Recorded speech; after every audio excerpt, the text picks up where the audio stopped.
ಈ ಚಳಿಗಾಲದಲ್ಲಿ ನಮ್ಮ ಸ್ಕಿನ್ ಫುಲ್ ಡ್ರೈ ಆಗ್ತಾ ಇದೆಯಲ್ವಾ, ಅದಕ್ಕೆ ಮನೆಯಲ್ಲೇ ಹೇಗೆ ಒಂದು ಮಾಯ್ಶ್ಚರೈಸರ್ ಕ್ರೀಮ್ ಮಾಡ್ಕೋಬಹುದು ಅಂತ ನಾನು ನಿಮಗೆ ಹೇಳ್ಕೊಡಕ್ಕೆ ಹೋಗ್ತಾ ಇದ್ದೀನಿ. ಅದಕ್ಕೂ ಮುಂಚೆ ಯಾರೆಲ್ಲ ನನ್ನ ಚಾನಲ್ಗಿನ್ನ ಸಬ್ಸ್ಕ್ರೈಬ್ ಮಾಡದೆ ನೋಡ್ತಿದ್ದೀರೋ ದಯವಿಟ್ಟು ಸಬ್ಸ್ಕ್ರೈಬ್ ಮಾಡಿ. ಈ ಮಾಯ್ಶ್ಚರೈಸರ್ ಕ್ರೀಮ್ ಏನಾದರೂ ನಿಮಗೆ ಇಷ್ಟವಾದಲ್ಲಿ ಲೈಕ್ ಮಾಡಿ ಹಾಗೂ ಕಮೆಂಟ್ ಮಾಡಿ ಮತ್ತು ಶೇರ್ ಮಾಡೋದನ್ನ ಮರಿಬೇಡಿ.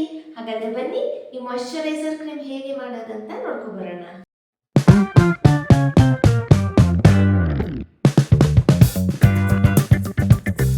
ಈ ಕ್ರೀಮ್ಗೆ ಬೇಕಾಗಿರುವುದು ಅಲೋವೆರಾ ಜೆಲ್, ಪ್ಯಾರಾಶೂಟ್ ಹಾಗೂ ಆಲ್ಮಂಡ್ ಆಯಿಲ್ ಮತ್ತು ವೈಟಮಿನ್ ಇ ಕ್ಯಾಪ್ಸ್ಯೂಲ್ಸ್ ಬೇಕಾಗಿದೆ.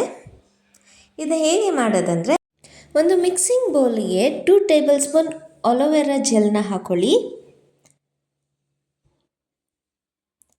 ಹಾಗೆ 2 ಟೀ ಸ್ಪೂನಷ್ಟು ಕೊಕೊನಟ್ ಆಯಿಲ್ ಹಾಕೊಳ್ಳಿ. ಹಾಗೆ ಅರ್ಧ ಟೇಬಲ್ ಸ್ಪೂನ್ ಆಲ್ಮಂಡ್ ಆಯಿಲ್ ಹಾಕೊಳ್ಳಿ. ಆಮೇಲೆ 2 ವೈಟಮಿನ್ ಇ ಕ್ಯಾಪ್ಸ್ಯೂಲ್ ಬೇಕಾಗುತ್ತೆ.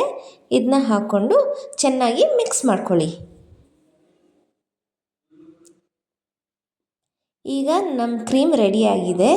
ನೋಡಿ ಎಷ್ಟು ಚೆನ್ನಾಗಿ ಕಾಣಿಸ್ತಿದೆ. ಈ ಕ್ರೀಮ್ ಬಂದು ನಾನ್ ಸ್ಟಿಕ್ಕಿಯಾಗೂ ಇದೆ, ನಾನ್ ಗ್ರೀಸಿಯಾಗೂ ಇದೆ.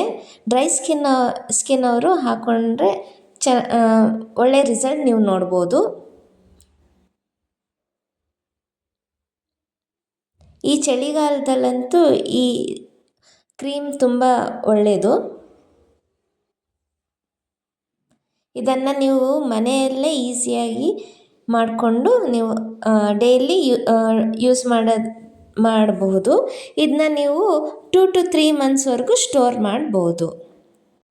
ಈ ಕ್ರೀಮ್ ನಿಮಗೆ ಇಷ್ಟ ಆಗಿದೆ ಅಂತ ಭಾವಿಸ್ತೀನಿ. ಇಷ್ಟ ಆದಲ್ಲಿ ಲೈಕ್ ಮಾಡಿ. ಹಾಗೆ ನೆಕ್ಸ್ಟ್ ಇನ್ನೊಂದು ಟಾಪಿಕ್ ಒಂದಿಗೆ ಬರ್ತೀನಿ. ಅಲ್ಲಿ ತನಕ ಟೇಕ್ ಕೇರ್. ಬಾಯ್.